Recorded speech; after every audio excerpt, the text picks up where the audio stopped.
Good morning, Jarvis.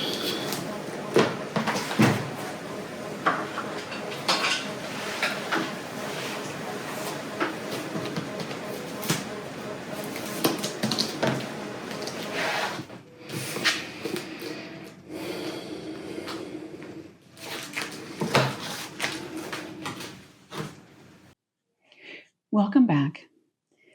As I sit down to set up for this week and also try to edit my other video, I found one big hiccup. And that is more of a question. Is planning a requirement for a meaningful life?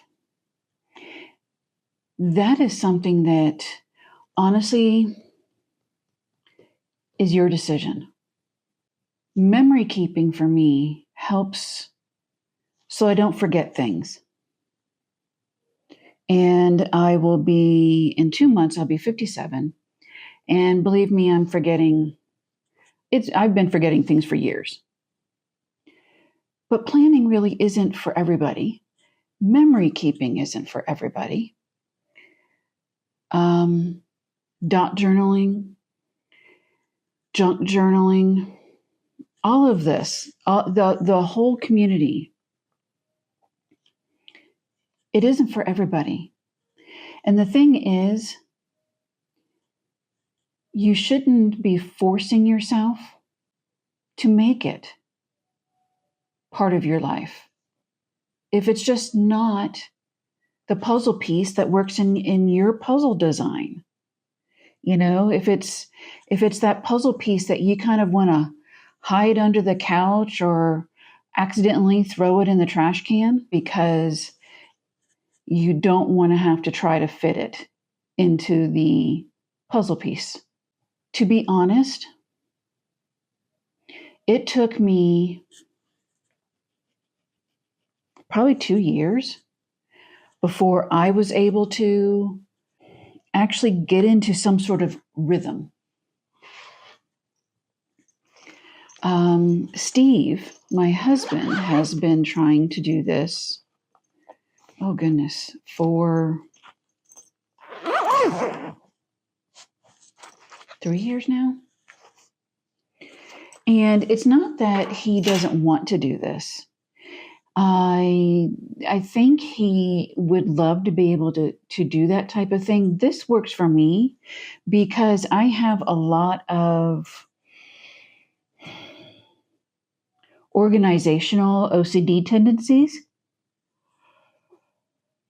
And honestly, I've had to put them into place because the disorganization of my mind was interrupting too much in my life. I have the perpetual, won't stop moving, thinking, everything brain. I just wind up, I lose words, I lose thoughts, I lose days. And this helps me not feel so lost. The other thing isn't so much losing stuff, but planning has been incredibly important in my life as it pertains to working through creative projects, or I needed to rely on, again, the help of my memory to do something or recreate something that I created years ago. So I guess I could say planning has changed my life, but it doesn't mean that it is the only way I live is to be able to plan first. It's your perspective and what you need. I have spent the last several videos going over how to think about planning. Not so much chasing planners, but I'm also hoping that I helped you think and discover yourself in this. Because honestly, creating this has helped me really refine even how I'm thinking with planning and myself. Why are we doing this now? Very valid reason. It is time to start thinking about your decision. I'm not trying to stress you or panic you or anything like that. There's a lot of good stuff going on right now in the planner industry. And if you want to take part, now's the time to make decisions so that you can do without reacting. We talked about creating your needs, wants, separating those out, and finding out the truth. And then we talked about trends, fads, facts, fiction. I will say a lot of those, especially the facts and fictions, are my opinion, what I have discovered and found out. But doing a better deep dive for the video really, really helped in more self-discovery on my part. And it was during that time I made changes to my business planner, which I also went over in that video. The reason I tackled this, which I know I've mentioned multiple times, is I want to help you with self-discovery and understanding as to how a planner, whether that planner is a notebook, a calendar that hangs on the wall, a calendar that's on your desk, pocket calendar that's in your purse or back pocket, or ones like mine. I'm hoping that what we've discussed is a better tool to help you, not one to cause more burdens and cost. What I want to talk about right now is how planner industries work and why I am stating now is the time. It is because when Stationery Fest launches at the end of August, which is the weekend of the 28th, every year it is the last weekend in August. And every year it is when all of the next year's planners launch for you to see what's coming. So, for instance, companies like Hobonichi are going to be there. And you can search right now on social media. It is a big deal. Everybody's preparing for it. And other companies will launch around that time at Stationery Fest as well, or they'll do sneak peeks. But that event starts all of the announcements for most large companies and most independent companies to be letting you know what is coming out for 2027. This is going to roll into a few other subjects that maybe you might not be interested in, but a newcomer will be. What does this mean with Stationery Fest and Hobonichi? This means that literally the floodgates are open because a lot of companies will start to launch all of their videos for what is coming up. Pre-orders mean that company is going to open the doors to go ahead and purchase what they want ahead of everybody else. Those orders will be filled first. Each company will have those terms and conditions, specifications within their pre-order page of their site. Please read those so that you have an understanding, because when pre-orders occur, there is a time frame. You do your pre-order, whatever time period it's in. Once that closes, those orders go in and you're looking at 3-month turnaround minimum. With the tariffs and everything like that, that has been extending for some companies. But for the most part, it's a 3-month minimum wait while they are putting those orders together. And then they get shipped to the business. The business then spends anywhere between 1 especially depending on how much staff members they have, 1 to 2 months to quality control.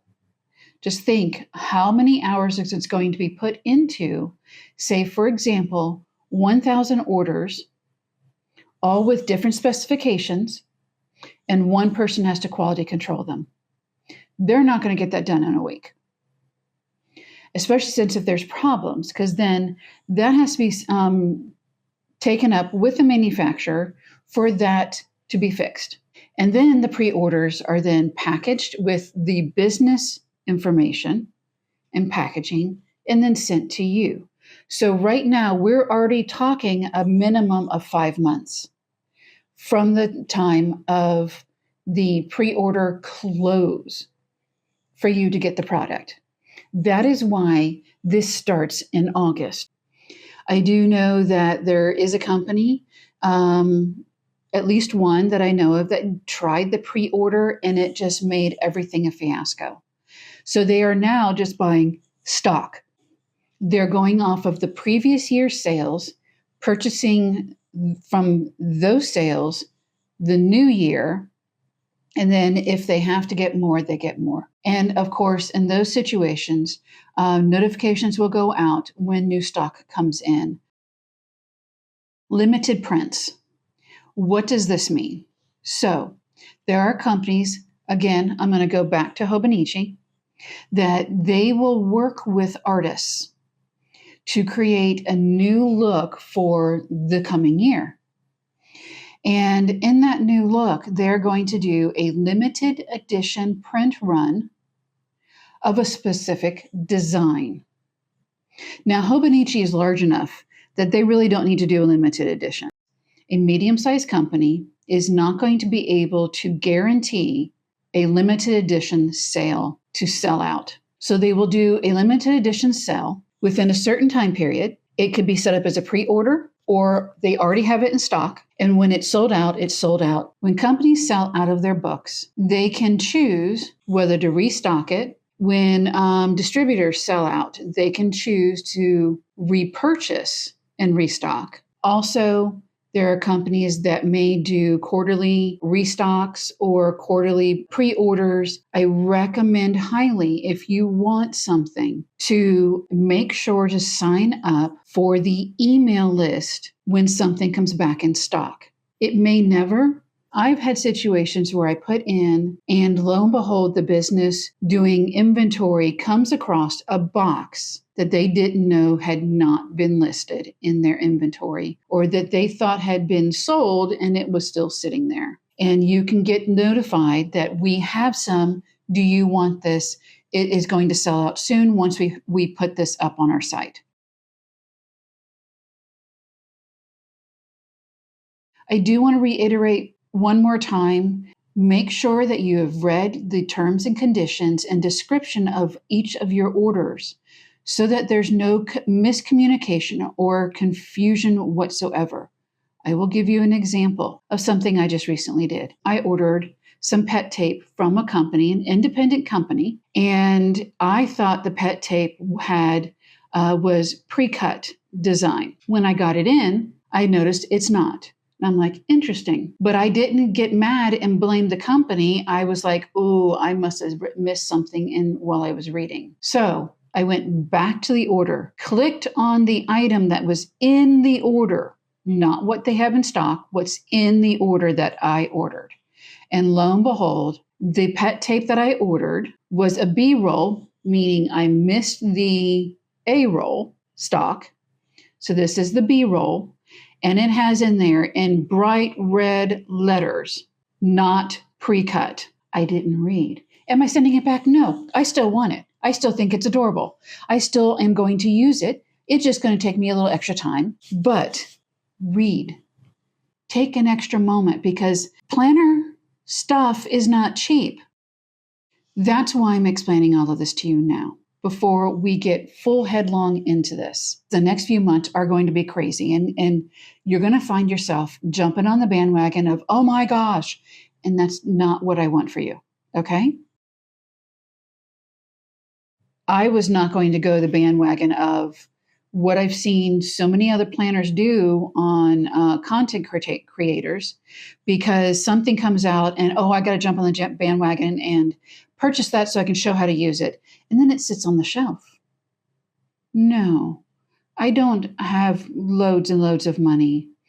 I don't have a money tree. I don't have a sugar daddy. My husband and I work very hard for every penny that we have. No. So I was fighting myself on making my change. What took care of that change is I received an email stating we are doing a 60% off. I got this for $14. Okay.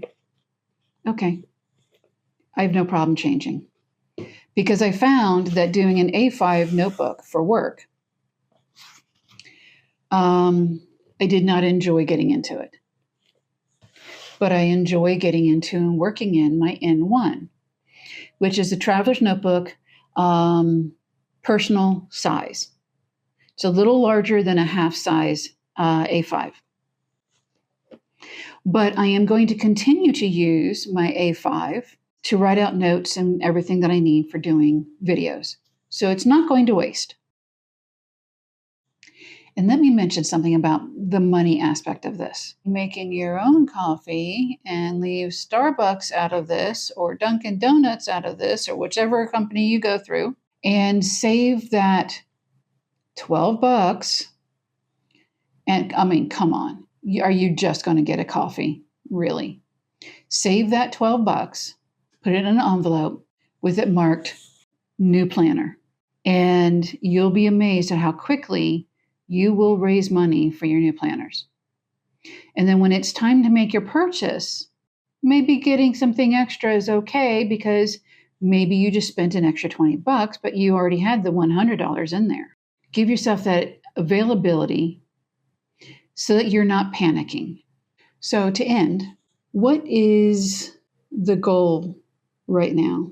Do you feel the goal is to find the perfect planner, or to find yourself by understanding yourself to know what tool called a planner would work for you?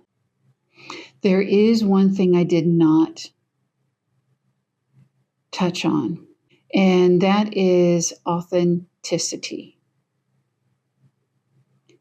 This really, truly needs to be authentic to you, not what somebody else did in their planner video that you thought was cool, not what somebody did on their social media that you thought, oh, I've got to do this. It has to be authentically you.